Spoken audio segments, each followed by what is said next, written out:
Welcome and thank you for joining us today. I'm Ken Harold on behalf of all of us here at Natixis. We hope you're doing well through this period. Today we hope to have a discussion to provide you with perspectives on the economic backdrop. We're going to touch on some key indicators impacting the capital markets and hopefully leave you with some thoughts on how to best allocate capital as we close the books on 2021 and head into the new year. In short, we're hoping to provide you with timely and relevant information to help you put into perspective the events that continue to unfold around us. Joining me for today's discussion is Jack Janasiewicz and Garrett Nelson. Both Jack and Garrett are portfolio strategists in our solutions business here at Natixis. As for today's format, Jack and Garrett have some prepared remarks, and then I will pose a few questions on topics that we believe investors ought to be aware of. But finally, this is your call, so we'll answer as many questions as we possibly can in today's session. With that, let's get started. Jack, Garrett, welcome. Good to be with you. Another round, Ken. It's awesome. We're looking forward to this one. So I mentioned that we would have some prepared remarks. I think you both are shy, so why don't you come out of the cave a little bit and why don't you start with your prepared remarks, and I'll couch this with these are things you are not going to hear on this webinar. So with that, I'll kick it over to Garrett and Jack to get started. Yeah. All right. Thanks, Ken. And good afternoon, everybody. Thanks for dialing in here. But, Ken, let's be honest here. If we get right down to it, we're not really fans of doing outlooks because, let's admit, if we get some of these calls right, we probably got lucky at the end of next year. And if we got some things wrong, and Ken, I know you all too well, you'll be up here at the end of next year knocking on my door telling us how terrible those calls were. So there's not a lot of upside in this whole thing for us. But we caved, and we're going to give you some ideas here. So to your first comment, things you won't hear on this call, we're cautiously optimistic about the markets next year. Yeah, how about you should expect to see 5 to 7% returns next year, or better known as the historical average. You also won't hear that we expect volatility to increase next year. And on a related note, how about, expect to see a 10% drawdown at some point in the next year. And you also won't hear that this year will finally be the year for international equities. Or valuations are rich and markets are priced for perfection. And that transitory is the Fed's worst call ever. And my favorite one, if it weren't for the Fed, markets would be much lower. So with that, you might ask yourself, well, what are we going to cover today? So there still are some topics out there. So let's take a few minutes and dive into those, shall we? So the first topic, obviously, is one that we're getting a lot of questions on, which is this notion of inflation. It's been in the market. It's been in the news. People are talking about it. People have varying views on inflation. So maybe I'll just start with you, Jack. Can you just kind of summarize where you are with respect to your views on inflation? Yeah, and this is the big one here, and I'm not going to rehash the pent-up demand, supply chain bottlenecking related inflation story. I think we all know that, and we get that story, and I think we can all agree that these issues are going to fade over time. Maybe the term transitory, which has been retired by Powell, maybe that should have actually been the term patience, and we can argue about the timeline associated with this kind of stuff, but that's not what I want to talk about here. The heart of the inflation issue right now, I think, is really this concept of the potential for a wage-driven inflation spiral. So I wanted to kind of spend a little bit of time talking about that. We hear a lot about wages rising, and the stats that we always hear that are associated with this, they're always quoted in percent gains, right? And this first chart that we're looking at here, we're looking at the average weekly earnings across the major industries, and we're comparing these moves to the pre-pandemic levels, right? So we're looking at these in percentage terms, and the purple diamonds you see, which are basically associated with the left-hand side of this chart, and then as well as the actual dollar amount changes, that's what's associated with the average weekly earnings change. Those are the gray bars on the right-hand side. And a few things to note here, right? We hear a lot about the wage gains in the leisure and hospitality sector, or segment of the marketplace, right? But take note, right? This is one of the lowest paying segments of the economy.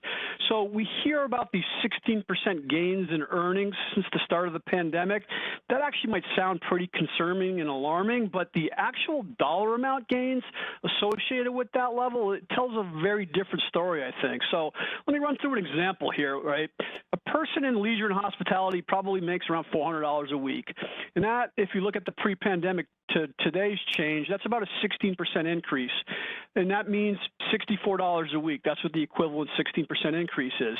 If we assume that they're working 50 weeks a year, give them 2 weeks of vacation, that's another $3,200 extra a year that that person in that segment will earn. $3,200, and that's not a huge number per se. So now I want to shift gears a little bit, though, and let's talk about the cumulative aggregate income gains here. So we're talking about that cumulative aggregate income gains by industry since the start of the pandemic, and we're simply taking the average weekly earnings here and multiplying them by the total number of job ads from the payroll report since the start of the pandemic. Really gives us that cumulative number. And in this chart here, the gray bars are showing the gains that we've seen since the start of the pandemic, and the purple bars are basically showing you the changes in the year and a half prior to the pandemic. So trying to take like an 18-month snapshot pre and post COVID, right? Not a huge change in those, not a huge shift in those trends, right? But we've sorted these numbers by highest to lowest weekly earners when you move from left to right here. And a couple things I want to highlight. First of all, the 2 of the 3 largest aggregate income gains that we're seeing here are accruing to those in the financial profession and the professional and business services segment of the markets. That's people like you and me, right? And that cohort has the highest marginal propensity to save and invest, not spend. And these 2 groups account for over 40% of the increases in aggregate income. Secondly, the cumulative aggregate income increases across all of these segments on this chart. That's about $500 billion. And to put this into some perspective, we spend roughly $16.3 trillion on goods and services each year. That increase in cumulative wage gains is roughly about 3% of that total spending. So think about this. As savings burn off, COVID fears wane, laborers return back to the workforce, we expect wages to level off. It's a one-time step up. And these cumulative aggregate wage increases are just not enough, we think, to continue to drive prices higher in our view. And this is why we think inflation is really more of a one-time step up in prices rather than a persistent and sustained increase in price levels. Listen, yes, inflation will certainly be higher than pre-pandemic levels, but runaway, the need for an aggressive tightening campaign by the Fed, I think this rampant inflation narrative is a little bit overdone. And listen, Powell has to sound hawkish at these Fed meetings, right? A lot of this comes from the pressure to sound like the Fed is on alert. And complicating this, listen, inflation is always and everywhere a political issue. So the playbook, taper, jawbone the market with some more hawkish rhetoric, increase the pace of tapering to make it seem like you're aware of the rising inflation concerns, sprinkle in some modest fiscal tightening over the course of next year. All of this is simply buying a little bit more time. Supply chain issues and bottlenecks start to loosen up. The labor market improves, and guess what? Inflation is no longer that looming threat. So we're going to mark this one as peak inflation fears. Let's timestamp that one, Ken. You can call me this time next year and tell me how bad that call was. I will, hold on, Garrett, I'll get to you in a second. I just got to make it look. I got to make a note in my calendar for next year. Garrett, let's spend another minute on inflation. You know, folks tend to point to PPI as leading indicator for CPI. I know you've talked about this, have some thoughts on this. So you mind sharing that with folks right now? Yeah, absolutely. And, you know, it's perfect timing because we just got yet another hot PPI print just this morning. And predictably, we had plenty of high-profile pundits saying, hey, there's more inflation in the pipeline, you know, expect to continue to see some hot prints from a CPI perspective. But, you know, I think that really misses this dynamic because, you know, first off, if you just take a look at the chart in front of you, which is looking at PPI in gray, and we compare that to PPI personal consumption, which is a little bit more of a direct comparison to actual consumption goods for households, and then look at CPI, there's no leading relationship there. They're completely coincident. And so, you know, yes, when you tend to see PPI and producer prices moving higher, you tend to see inflation, but it's not in any way some sort of indicator of inflation in the pipeline. You know, I think the logic generally goes that if producers are paying more on their input costs, then obviously they're going to pass along a lot of those increased costs to their customers. But that misses the fact that a lot of producers have 2 choices, right? They can either protect their market share by keeping prices the same, or they can pass along those price increases. And, you know, just how every company does that in aggregate it really does have a pretty meaningful impact on inflation. But I think the other issue is that there simply is a huge disconnect between the actual goods and services that compose PPI and CPI. When you actually think about it, there's really three key drivers that differentiate the two. Composition, as I mentioned, is really different. So when you think about it, PPI is tracking essentially revenues for companies that are selling goods to either other companies or to consumers. CPI is tracking consumption goods and services from consumers that are paid directly for by consumers. And so when you really dig into the details here, essentially you're seeing some differences in prices because when you're paying for a good as a consumer, you have to pay taxes. That's not in PPI. When you're looking at goods and services, it's not fully inclusive, the PPI number, of every single service that is covered in CPI. A big outlier being education services and rental inflation, as well as owner equivalent rent. Those are two huge components of CPI that just aren't even covered by PPI. So when you start digging into the details, there's a lot of good reasons for the differences.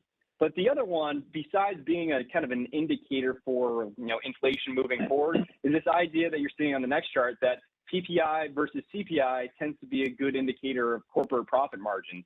And if you actually look historically, that's kind of this idea of an inflation spread. So once again, the logic's pretty straightforward. If companies are able to charge their customers more than their increases are on their input costs, then you should see margins expand. But if you look historically, it's kind of all over the map, right? There's not really a very fine and close relationship here. And again, it goes back to this idea that essentially these two indices are tracking completely different things. PPI is just measured for deflating revenues from companies. CPI is used for deflating incomes for consumers. Those are totally different use cases. And as a result, at the end of the day, all PPI really tells you is whether or not companies have pricing power. Beyond that, it's not really useful as a leading indicator for inflation, and it's not really a useful indicator for margins either. So a lot of misnomers with that kind of inflation spread here that I think lead a lot of investors, especially nowadays with some of these surging numbers, to very incomplete and in our view, somewhat wrong conclusions as a result of some of these outdated relationships. Thanks, Garrett. And maybe we should touch on rates as sort of the next big bucket of topics to discuss. Why don't I start with you, Garrett, and go back to you on this notion of, we've heard a lot about, and Jack even mentioned it, this notion of Chairman Powell's hawkish tilt or pivot. What's your take here on Fed policy as we move forward? Yeah, this is one where we tend to have a little bit of a different viewpoint than the market once again. And I think part of that boils down to a lot of market participants like to look at things in kind of binary terms. It's either black or white. There's no middle ground. And so when it comes down to Powell's comments, yes, we've seen that Powell as well as other members of the FOMC have been moving in the hawkish direction. But I think calling it a hawkish pivot completely misses the fact that there are multiple kind of shades of dovishness. And so in our eyes, it's really just moving along the continuum from dovishness to hawkishness.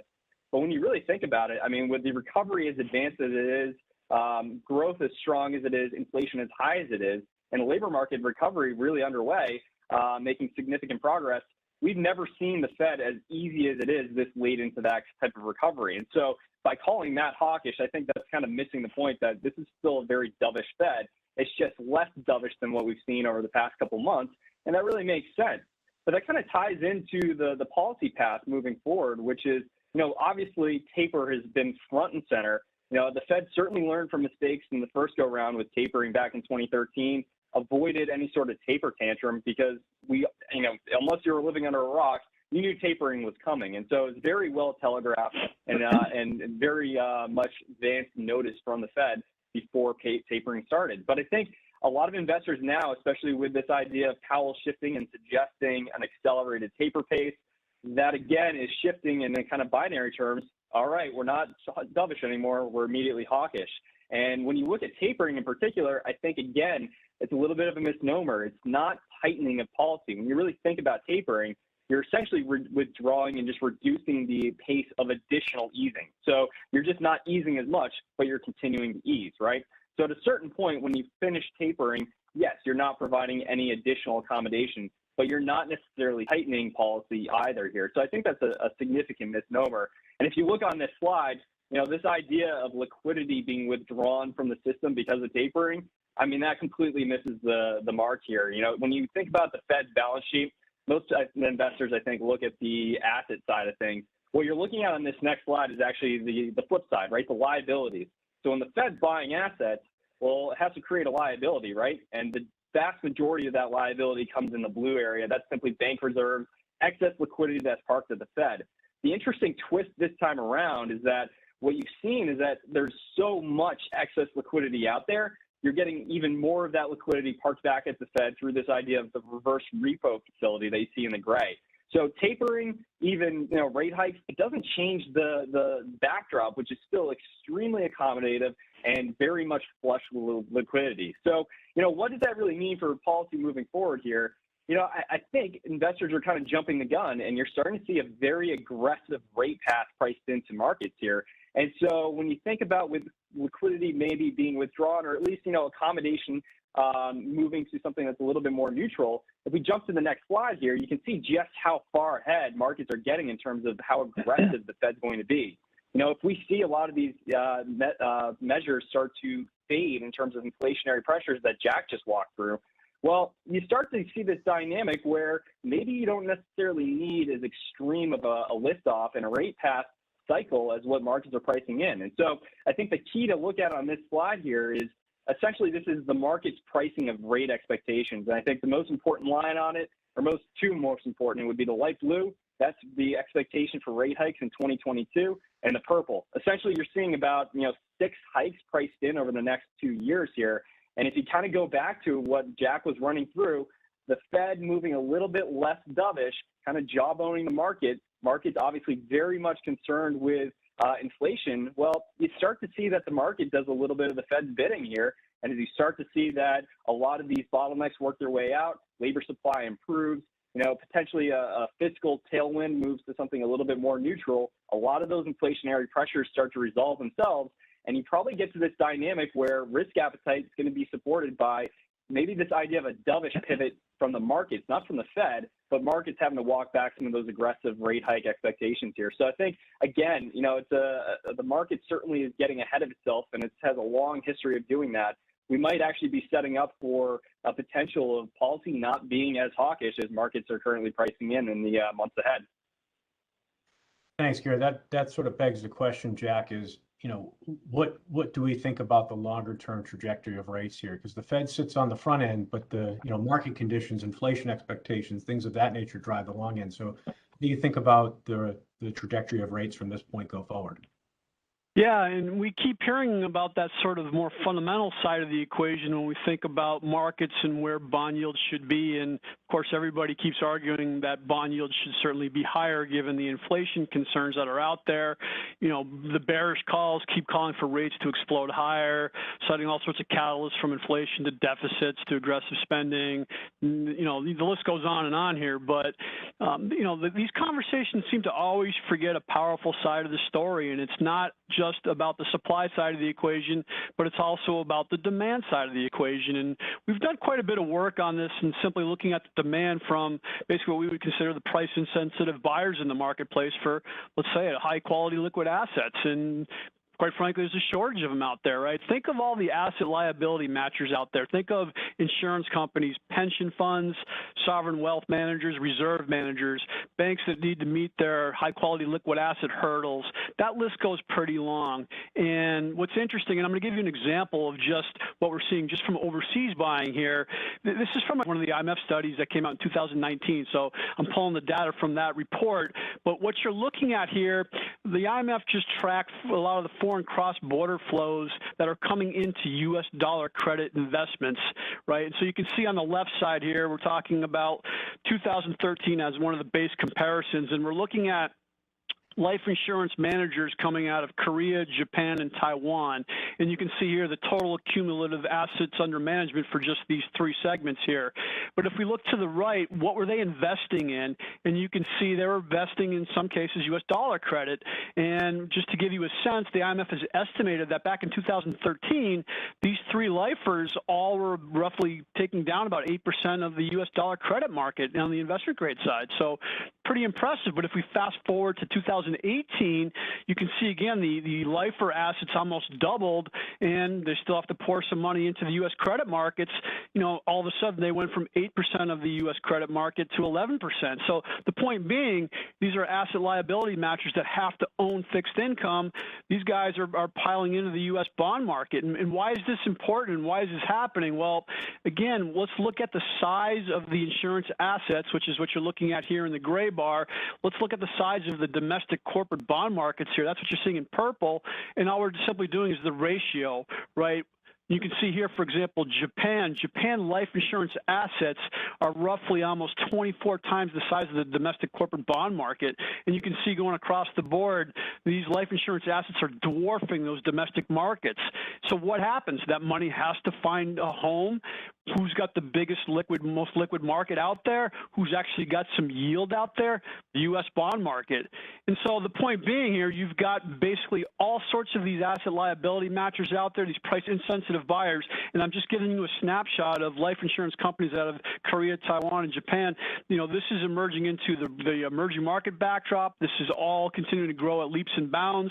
This is just giving you a little bit of taste of how important it is to look at both the supply side and the demand side. Nobody seems to focus early on that demand side. And quite honestly, the assets under management for these price insensitive buyers is growing at such a rapid pace, it's outstripping the growth of the bond market. That is going to keep a lid, we think, on long-term rates. So the idea of rates exploding higher, it's going to be tough because of these price insensitive buyers are just so enormous in the marketplace. They're so influential. So with that being said, let's move over to like the third topic, I would say, in terms of areas we want to discuss, and that's forward-looking views as we move into next year. So Garrett, why don't I start with you?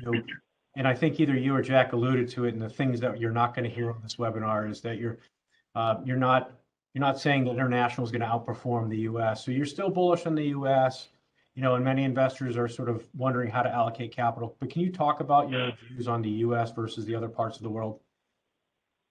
Yeah, absolutely. And, you know, I think one of them, or one of the key growth engines and why we continue to favor the U.S., it comes down to the housing market. And if you've heard any of our calls over the past couple of years, we've talked quite a bit about the housing market. It's a huge tailwind for growth here in the U.S. And as we like to say, essentially, housing is the economy. You know, when you think about it, when you start adding up all the components to housing with respect to their contributions to growth, it's not just the residential fixed investment, so the actual new home construction. You have to start adding in some of all those ancillary purchases and services. So, you know, if you buy a house, you have to maintain it. You know, maybe you bought an old house, you're going to improve it. You know, you have to fill that house with furniture, and maybe if you moved outside the city, you have to buy a car. You start adding up all of these other purchases, it starts to represent, you know, something north of 20% of the overall economy. So it really, really does matter. And when you think about the current backdrop in housing, you know, I think a lot of investors have what we like to call 2008-itis. And so, you know, the last cycle and the last crisis tends to color your viewpoints of dynamics moving forward. And the housing market is certainly one of the most acute areas where we see that 2008-itis play out. But, you know, when we hear a lot of people talking about prices can't keep going higher in housing and it's got to be a bubble, well, I think that misses the dynamics that are really at play. And, you know, yes, some people will chalk it up to COVID and say that, you know, people wanted to get outside the city, they wanted more space. That's great. That was certainly a contributor. But when you really think about what's driving the housing market, it's two factors. It's one, millennials are really coming into their peak household formation age, peak home buying age, peak earnings age. That's a huge demographic tailwind and one of the biggest demographic bulges that we've seen, cohorts that we've seen since the baby boomer generation. But the other dynamic is because of 2008-itis, you've had a systemic underinvestment in housing ever since the last crisis. And so you put those two together, you have a demand surge driven by demographics, you have a supply shortage driven by underinvestment, and it's no wonder why you've seen home prices continue to move higher. But when you tie that back to the outlook moving forward, I think one of the dynamics at play and one of the arguments we hear a lot is that homes are just not affordable, so we can't continue to see the same level of demand. But that misses the drivers that are at play for home affordability. You know, price is kind of just a byproduct of what really drives homeowner decision-making, which is how much can you put down for a down payment and what are you getting on your rate? That's what determines what you're paying for your monthly. And that's really, if you're going out and buying a house, that's what your budget is based on the home price is just kind of the result of those two factors. And so on this slide, if you actually take a look, the National Association of Realtors puts out some data on housing affordability. That's what you see here in the light blue line. And essentially the way to read this is that the higher this moves, the more affordable. The red line is essentially the historical norm, and the lower it is, the less affordable. So no surprise, prior to the housing crisis, we saw affordability really dipping below historical levels. But what you've seen, yes, has affordability come down more recently? Absolutely. And it makes sense with what we've seen in terms of home price appreciation. But when you look at, historically, it's still fairly affordable. And when you think about it, Jack kind of touched on and alluded to this. There's a lot of pent-up savings on consumer balance sheets. We haven't seen consumer balance sheets this strong in decades. Rates are staying low. As Jack just kind of walked through, they're probably not going to be moving significantly higher anytime soon. And that's going to continue to support affordability, and that's going to continue to support demand. But when we shift to kind of the residential fixed investment side of it specifically here, on the next slide, what you'll see is essentially what we see from completions of new construction versus authorized permits for new homes. And there's a really interesting dynamic that's opened up here. And you might think that maybe this is some, tellings of demand falling off. But if you listen to those home builders, they're saying demand's holding up just fine. What's really playing out here is, those well-known bottlenecks and supply chain disruptions. Well, it might be one small component of the home building. It might be a truss plate or, a joist hanger. That inability to source that one product holds up and brings the completion of that structure to a grinding halt. Labor shortages play a similar role. And so what we've seen is completions really having kept pace as a result of some of these constraints. But what you're likely to see moving forward, these completions start to tick higher here. That capital gets freed up for these home builders to roll into a new project. And there is a significant amount of growth that's in the pipeline for a lot of these builders. So you look out to the next year and even beyond, that demographic surge for, supporting demand is not going to change anytime soon. And builders are finally starting to invest and kind of try to catch up on the supply side. And that's just going to continue to be a big catalyst for and tailwind for U.S. growth moving forward.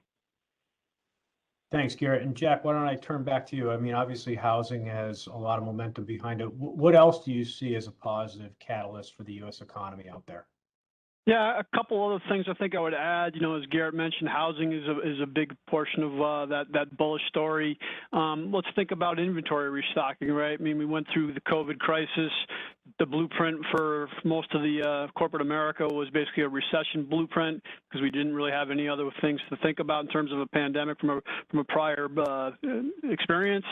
So you draw down your inventory, you stop slow production down, and guess what? All that gets screwed up because everybody else is getting stimulus checks and they can still continue that buying power, so to speak. So, as we start to see demand ramping up and supply falling, we get that huge mismatch. And if we look at this chart here right now, we're simply looking at the ISM PMI, the subset within their customer inventories. It's one of the questions that get asked on that survey that goes out from the regional banks, basically saying, listen, they ask a lot of these companies, how are your inventory levels? And they are basically responding, they're too low. And that's what we're seeing here in this blue line. We've got the axes inverted. So inventories, simply too low. Actually, I've got these labeled backwards. I apologize. Too low. Inventory's too high down here. But the point being, most people are saying inventory is too low. We need to restock. But the key here is, you can see the change in private inventories and the contribution to real GDP tends to move hand in hand. And we can see here, if we get back to sort of the catch-up rate in terms of the contribution to inventories to GDP, you should be pushing somewhere close to 2% in impact to GDP just from that inventory rebuild. So the bottom line here, inventories really haven't been doing much with your contribution to GDP. If we get any sort of restocking kicking back in, you're going to have a pretty good kicker to contribution to GDP going forward. So that's one of the things that we continue to sort of look at and pay attention to. That inventory restocking cycle very well could start to kick in, and that could be of nice support. The second one that we talk about a lot is the Capex cycle. And I think what we saw from corporate America, if you were going to survive the COVID pandemic, you basically needed an online presence. And in some cases, as workers got sick or decided to just stay home, a lot of these companies basically couldn't match up that labor force. Maybe they ended up saying, you know what, time to upgrade our sort of, the automation portion of the equation, time to start upgrading on the Capex side. And when you look at all the cash that's on the balance sheets today, there's plenty of firepower that can get put to work. And so what you're looking at here are all versions of what we would say are indicators of Capex spending. And the big one here, the light blue line, again, going back to those ISM surveys, there's 4 regional feds that report Capex intention. So all we're simply doing there is taking the average of those 4, and it's holding up very nicely here, basically getting back to cycle highs. So the bottom line for us, I think we learned a lot coming out of the pandemic. A lot of corporates figured out, listen, we need to actually upgrade that corporate backdrop, and as a result, we might actually see a real Capex expansion this time around. And the bottom line with that, one man's Capex spending is going to be another man's earnings per share growth. So, we're basically shifting money around here, and that's going to be, I think, another positive catalyst for the U.S. economy in terms of the Capex expenditure programs. And then the last one, we hear all about this fiscal cliff, this fiscal drag that's supposed to be coming in from the federal side next year. Well, keep in mind, when we hit the COVID pandemic, a lot of these state and local governments basically had to bunker down as well. And as a result, they ended up saving a lot of money on the expense side of the equation. But as we talked about before, consumption still remained in high gear, and a lot of those tax revenues came in well above plan. You've got excess savings and excess cost cutting at the state and local level, and all of a sudden you got this sort of surplus of tax receipts coming through the door. Well, you can see here from a trend perspective, the dotted line has been the previous 4-year trend of revenues for state and locals. We're well above that. So we might get a little bit of a fiscal drag from the federal level, but state and locals certainly have some firepower to offset some of that. So, when we think about the reasons why we're optimistic on the U.S. economy, Garrett mentioned housing. I ran through the Capex cycle. Maybe some of that fiscal spending will be offset at the state and local government side, and the inventory restocking still needs to start to kick in. Those are all, I think, pretty bullish backdrops when we start to head into next year. Thanks, Jack. So we've covered inflation, we've covered rates, we've covered views and kind of drivers. I think the fourth bucket is valuations. So Jack, maybe I'll come back to you. One of the things that we do hear about is valuations, given the run up in equities for sure. So what do you think about valuations as we move forward? Sure, and this is the Case-Shiller PE ratio. You can see it's pushing almost up to 40, and we hear about this all the time. If you've used valuations as a timing tool, that probably hasn't worked out so well. At the end of the day, valuations really only help in hindsight to tell you that the market was at a top. And sure, you might have a rough idea of what future returns look like based on some of these numbers, but again, those forward-looking return projections really don't become statistically significant until we get out 10 years from now. So, from a short-term perspective, I think we throw up a lot of red flags in terms of pointing to valuations here. And I think the best way to describe our view on valuations, it's simply an opinion in here. And what you're trying to do is handicap the price I'm willing to pay for an asset. And that becomes very difficult, and I'd say good luck trying to handicap that.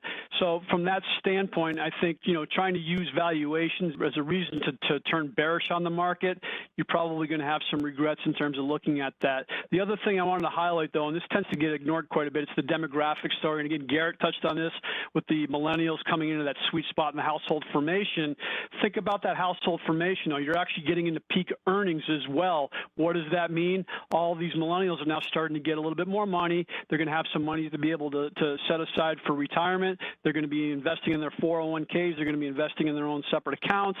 The bottom line, though, that money is incrementally more money coming into the market. If we combine that with the equity transfer from the baby boomers who are retiring, and that money's getting now basically transferred back to their heirs, that's another huge wealth transfer, and that's valued in the trillions of dollars. And think about it, right? The boomers are all investing in bonds. All of that wealth transfer is now going to be going to the millennials and even youngers. What are they doing right now? Well, they're buying NFTs, cryptos. anything tech related. The bottom line, huge change in that risk profile. So that wealth transfer is suddenly going to go into the hands of risk-seeking investors. You have this huge flood of money that's going to come into the markets. I think we have to get used to maybe we're going to be in a higher multiple range for quite some time going forward because of the demand dynamics that maybe we don't appreciate. So we can appreciate the valuation story longer term. It's an opinion, though. Good luck handicapping that opinion. All right, with that, let's go back to Garrett. Last bucket I have, and we'll summarize some key thoughts here. But where are you allocating capital for 2022, Garrett? What are your thoughts about the outlook go forward?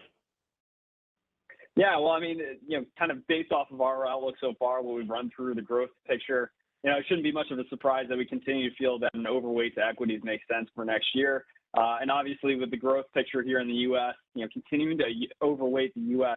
really seems like the best place to be. I think as you kind of run through what the market views and what the kind of consensus marketplace view is, it certainly is almost a consensus view that you should be moving international at this point. And EM, continues to be one of the areas that a lot of strategists are saying has the opportunity to run next year. But, I think what you kind of have to think about is when you look at the U.S. picture, I think what's being underappreciated is just how robust growth is going to be next year. And so, we kind of like to say that level matters more than the rate of change. And that kind of goes against historically what investors have been conditioned to expect and, really paid to do. But when you really think about it, all of those growth catalysts that Jack just walked through kind of lays out this picture where the market's expecting growth to really reverse and move back towards trend very rapidly over the course of next year. And what we think is more likely is that you're going to actually see growth come off the peak.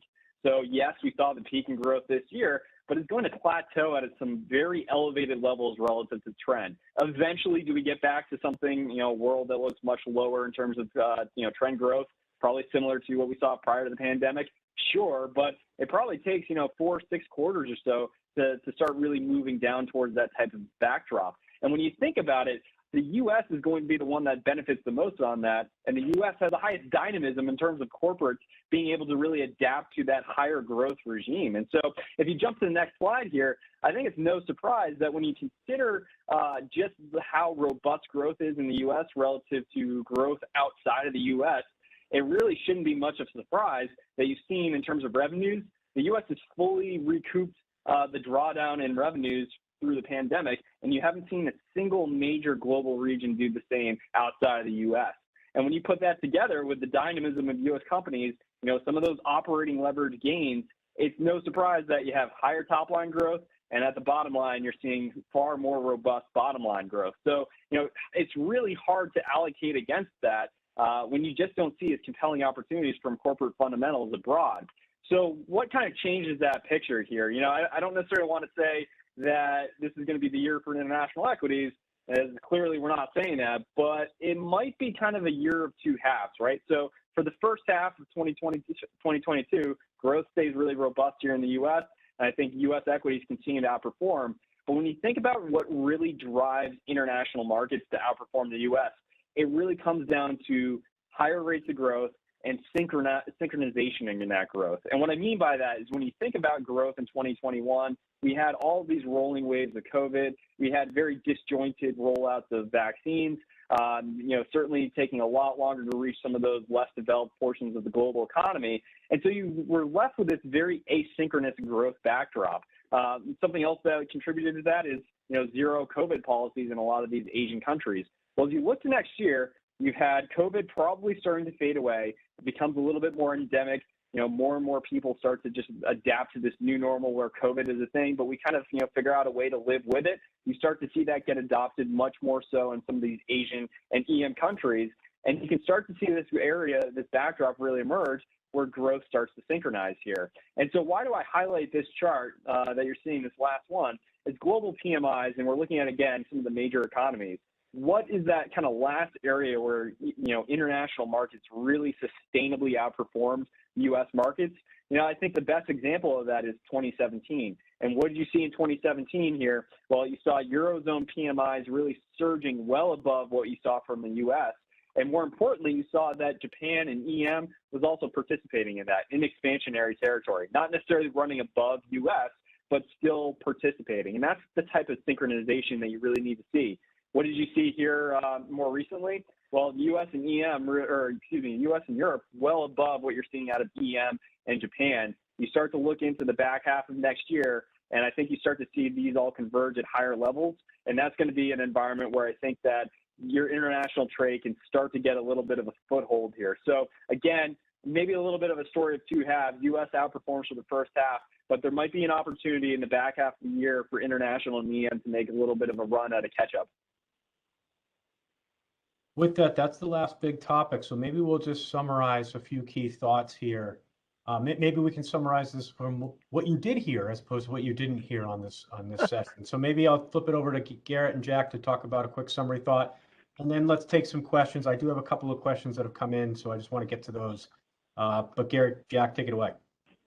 Yeah, and I think maybe we want to leave you guys with a bunch of one-liners because it's probably easier to remember some of the things that we've talked about with those quick one-liners. So I'll start off. Regarding the fiscal cliff, the reduction in fiscal spending in 2022 is not a headwind. It's simply going to be less of a tailwind. And on the tapering front, you saw it before. It's not tightening. Tapering isn't hawkish. It's less dovish. Listen, consumption, that's 70% of the U.S. economy. Never bet against the U.S. consumer. The other driver of the economy, housing. Housing is the economy. And Powell may be retiring the term transitory, but maybe now he should be using the term patience instead. Patience. Markets focus on rate hikes, but it's not just about rates. It's financial conditions that really matter. Valuations are an opinion. Good luck trying to handicap the price that I'm willing to pay for something. And if you haven't learned anything this year, it's that markets are schizophrenic and they love to overshoot, and they can go a lot higher and a lot lower than you expect. And then the last one we'll leave you with, inflation expectations have been mild. It's the expectations of inflation expectations that have been rising. And so with that last comment, we'd like to thank everybody for listening to our thoughts and readings over the course of the full year here. But we do ask one thing, and that's to remain balanced on everything that we talk about. And listen, when we're right on something, remember all the times we've been wrong, and when we're wrong, remember the few times that we've been right as well. This isn't an easy gig, right? Because if it were, we probably wouldn't be doing this call right now. We'd be on the beach sipping a nice pina colada with a cute little umbrella in it. So I'll flip it back to the Q&A and Ken. Thank you, guys. Thanks, folks, and well done. Let's take a few questions if we can. I do have a couple that came into us prior to the session online, so let me just hit those, and I see a couple coming into the online. First one is on crypto and views on crypto, and then do you allocate crypto in a diversified portfolio, and how much? Maybe I'll just throw that as a jump ball over to Garrett or Jack, and thoughts on cryptocurrency. I'll tackle this one. Listen, we have these debates internally here. I'll start backwards there. Listen, if you've got some money that you're willing to potentially see it go to 0 or go to 1,000%, I think there's an asset allocation that can involve crypto, and maybe it's a small slug of an overall portfolio, 3 to 5% or so. But again, we've had some issues. When you start talking to a lot of people in terms of how they defend it, we heard about it being a hedge against inflation. Crypto's off 30+% in the last couple of weeks. Does that mean we're now in a deflationary environment? I'm not sure about that. We've heard it as a dollar hedge. Everybody was telling us with all this monetary policy, Fed printing, the budget deficits, the dollar is going to be absolutely demolished. Well, guess what? If we look at where the dollar is today on a trade-weighted basis relative to where it was pre-COVID, the dollar is actually stronger. So that narrative didn't hold out. So a lot of the things that we keep hearing about just don't hold up. So to me, listen, it's a momentum trade. If you want to play that way, that's certainly an investing style. There's a reason for momentum trading. Have at it. But, again, keep something, maybe asset allocation on an overall portfolio, 3 to 5%, and that's it. Perfect. Thanks, Jack. Why don't we get over to this next question? It's under the outlook bucket here. It says, outlook for international equities. I think we covered that, but there is this value versus growth. So maybe want to tackle that one?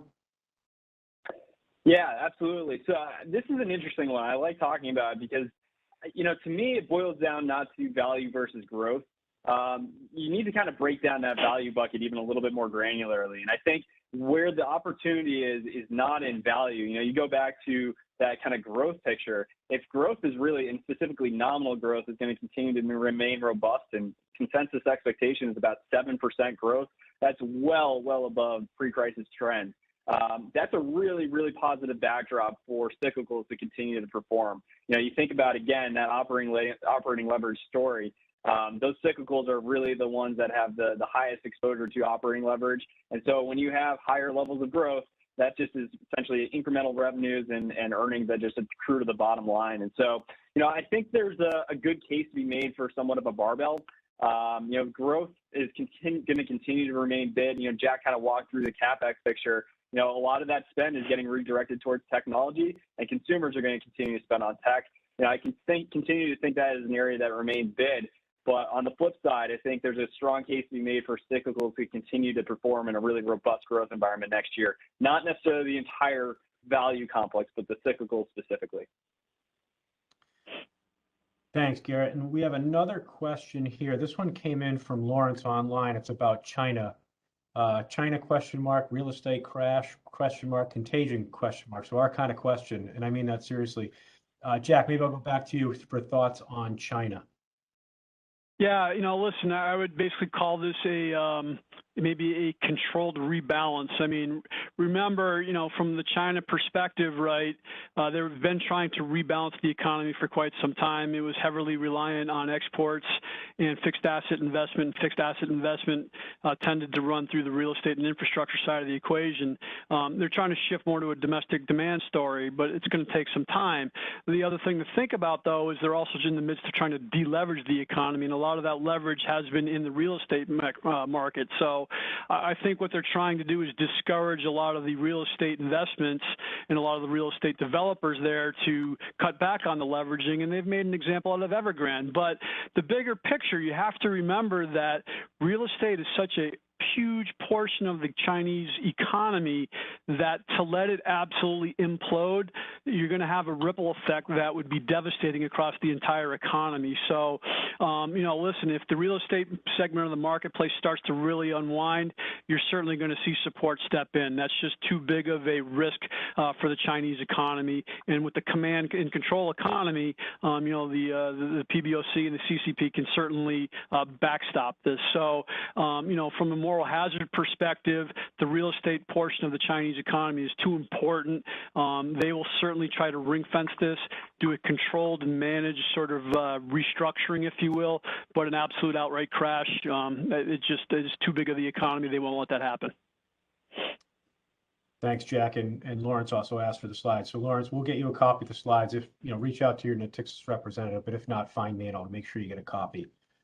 Question here from Alan, and maybe I'll direct this one to you, Garrett. How do you see option strategies fitting into the portfolio? The notion of a buy right strategies. You have any thoughts around that topic? Yeah, that's an interesting one. I think the outlook that we kind of laid out is still very much supportive of just straight equity beta. Maybe you have to be a little bit more selective in terms of, sector exposure, as we mentioned, kind of that barbell type strategy. But, I think there's kind of an interesting dynamic. If you really do expect that world that we kind of mapped out of low rates to really persist, that's going to continue to make fixed income investing pretty challenging. And the way we like to think about it is really utilizing fixed income as kind of that ballast to your equity overweight. But not all investors view it that way. Excuse me. So if you're thinking about, fixed income as a source of, generating some sort of income, if you look at spreads, you look at some of the compensation and, room for additional spread compression to offset maybe a little bit of a marginal tick higher in rates, you're not getting a lot of that out of some of those plus sectors anymore, right? So high yield type spreads are tight, investment grade, same story. So, I think one of the interesting ideas we've heard is the opportunity of maybe you use option rating as somewhat of a high yield alternative, right? So you're getting a little bit of that equity beta, you get a little bit of, the incremental income from call writing. So, I think it's kind of a backdrop where that type of strategy fits into maybe getting a little bit more creative with your fixed income allocations for some of those more income seeking portfolios.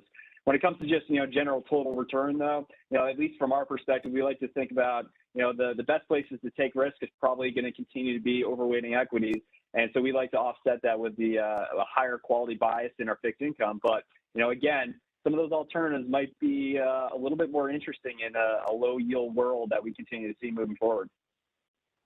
Thanks, Garrett. And I have a question here that goes back to inflation. Maybe, Jack, I'll give this one over to you, which is, would change your mind on inflation being transitory? I know we discussed inflation a bit, but I think it's a fair question. Yeah, the big one, I think, is it really still has to come from the demand side of the equation. When we sort of break out the story, right, it's either supply or demand. If it's supply driven, you're either going to have these bottlenecking issues finally work their way through, or you hopefully have profit-seeking companies that come in and say, hey, there's a reason why there's a huge supply shortage there. I can step in and make some profits there. That's normal capitalistic society. That should clear up. So that leaves the demand side. So it's either going to be driven from increased consumption from the government side or the private sector side. And given that we're having a tough time pushing through this $2 trillion infrastructure deal, there's probably limited appetite from Congress to continue to spend in here. So that pushes it all back to the private sector. How do we continue to see the private sector demand pick up? It's got to be that wage story. So unless wages continue to grind higher in here, that's the only way I think I could continue to see that wage spiral start to take off and really spill over to the inflation backdrop. Again, not our base case. We're still on the one-time step up and then you're going to level off scenario, but the risk is that that's wrong. Wages continue to grind higher in here, and that's the one thing that we'd be keeping an eye on. Perfect. And I see it's dark now behind me. I think we started this one with light, so I know I gotta move quickly here, but I do see questions tumbling in, so I want to get to them. Question here is, outside of cash, maybe Garrett, I'll flip this to you. Outside of cash, what might be the most underappreciated asset heading into 2022? Any thoughts on that? Yeah, I think one area, and maybe it's not the easiest one to argue that's underappreciated, but, walk through kind of that housing backdrop.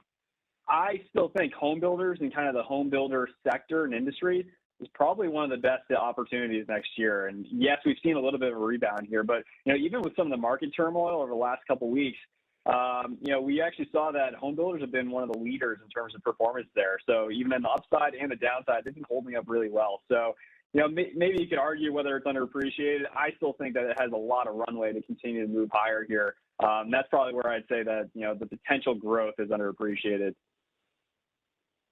Perfect, Garrett. I'll set up an Outlook invite for you and I next year this time, when you're out, we'll double check the math there. I did one for Jack, so I just have to be fair and balanced and make sure I set one up for you as well. Last question I see, at least according to my list, comes to us from Chris. He says that one of the analysts told him this morning that 5 stocks, count them, 5 stocks account for 71% of the year-to-date performance of the NASDAQ. Again, this notion of concentration of returns.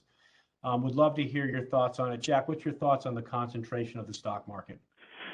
Yeah, the concentration story, I don't think is really that unique. If you go back in history and look at, the leadership at the end of the year in terms of the market breadth, I think this is pretty normal. So, again, history tells us that, markets tend to really be driven by a handful of names. And so to me, that's not really that surprising. That's sort of what the market does. Listen, from a technical perspective, I'd love to see the market breadth be a lot wider, but that's just not how it goes. So, as alarming as it may sound, history tells us that that's actually pretty much the status quo as opposed to an anomaly or something to be really concerned about. That's all I see for questions. I still see the attendee count in the triple digits, so thanks for sticking with us. But I'll turn it back to Garrett and Jack. Any final thoughts? I know you already shared them, but anything you want to leave us with now? No, listen, again, thanks to everybody for your interest in our comments.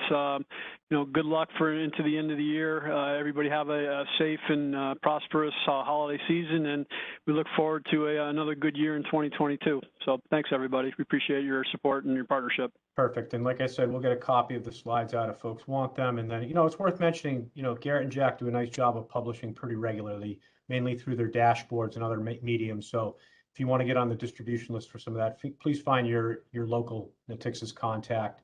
And even Jack does a podcast called the Tactical Take. So I encourage you to get a copy of some of those things. We're here to help you. So in any way we can help you, please reach out to us. And as Jack said, have a healthy and happy holiday season and best of luck in the new year. Talk to you soon.